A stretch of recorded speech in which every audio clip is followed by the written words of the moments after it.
To assalamu alaikum jama'a, barkanmu da sake haɗuwa cikin sabon bidiyon namu na direct expression wanda factorization of quadratic expression. Again an ƙara ba mu wani sabon question aka ce dai expanding ɗinsa d minus 2 squared bracket a ne d plus 2 bracket directly.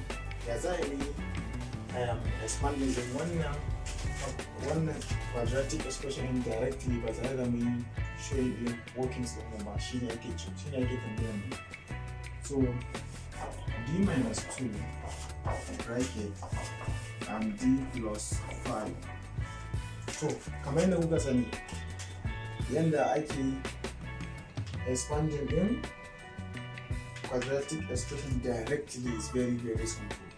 Na ce first bracket ɗinka zai multiply din second bracket ɗinka, duk abin da ke cikin first bracket zai multiply na abin da ke cikin second bracket. First of all muna farawa da first term of in the two brackets, so ake fara multiply nasu.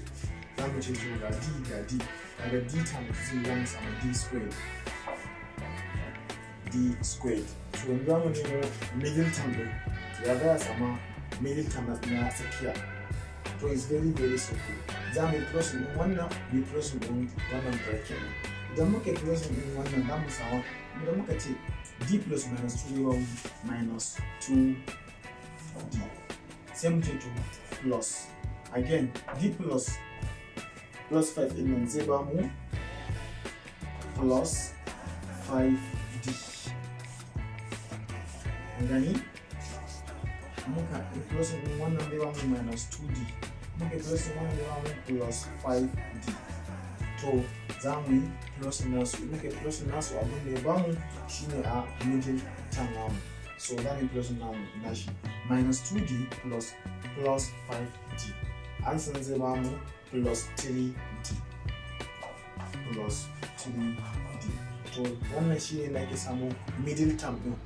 Sai kuma last term din kuma ana samun shi ne ta hanyar multiplying din duk abin da ke cikin bracket din na ƙarshe, abin da ke cikin bracket din. Nan muna da minus 2, nan muna da plus 5, to za mu yi multiplying nasu. Idan muka ce minus 2 times plus 5 shi zai ba mu minus 10. Wannan shi ne final answer. Wannan sake dawowa baya saboda mai kowa ya fahimta abin yadda ake so. Farko za mu ce d times d shi ne zai ba mu d squared. Yadda ake samun middle term ɗin nan kuma na ce za a close ɗin abin da ke cikin first bracket, again za a close ɗin abin da ke cikin second bracket. Idan ake close ɗin su sai kuma a zo a yi close ɗin su gaba ɗaya. Wannan shi ne a nan wai bracket ɗinsa. Muka ce d plus minus 2 zai ba mu minus 2d. Again za mu ce d plus 5 shi ne plus 5d. Bayan mun samu wayannan sai mu close ɗin su gaba ɗaya. Idan muka ce minus 2d plus 5d shi ne ba mu plus 3d. An samu middle term. Sai kuma last term ɗin za mu multiply ɗin abin da ke ƙarshe a nan, nan ma abin da ke ƙarshe a nan shi ne ba mu last term namu.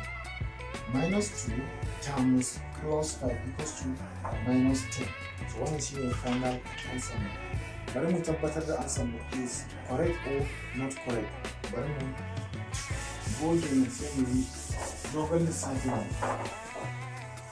Now za mu yanzu long process tabbatar da answer whether it's correct or not. Za mu ce d times d which is equals to d squared. Again minus 2 times d equals to minus 2d. Now that means d times plus 5 which equals to plus 5d. Say last time minus 2 times plus 5 equals to minus 10. Now that means of all the d squared now haka. That means minus 2d plus 5d equals to plus 3d. Minus 10 din kuma su bar da shi. Kunga our answer is correct. Answer mu daidai ne. To saboda haka shi ne ka samu answer. Nan kuma shi ne da yake direct expansion ba tare da mutum ya wannan calculation din ba.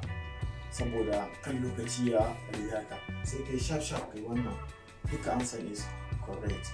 So jama'a kar ku manta kuna mana subscribing, kuna mana liking, sannan kuma kuna mana sharing. Haka shi zai ƙara motivating din mu, shi yasa mu ji daɗi abin da muke koyarwa tabbas yana shiga cikin zukatan ku kuna jin daɗi, haka kuma muna jin daɗi.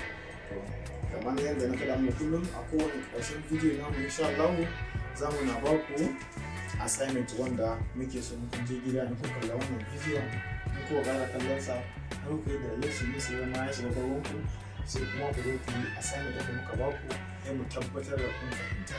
Sannan kuma an san assignment naku mun ce kuna rubuta mana sai a comment section, sai mu bi ɗaya bayan ɗaya mu tabbatar muna makin ɗinsa.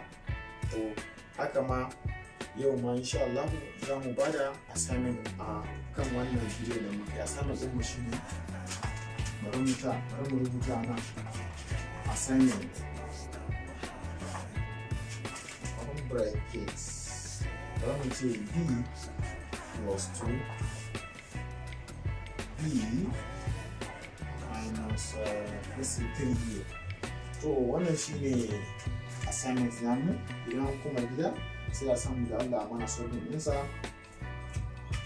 a rubuta mana kuma ansan a comment section, sai mu ji ansan ɗaya bayan ɗaya mu tabbatar da kowa ya gane.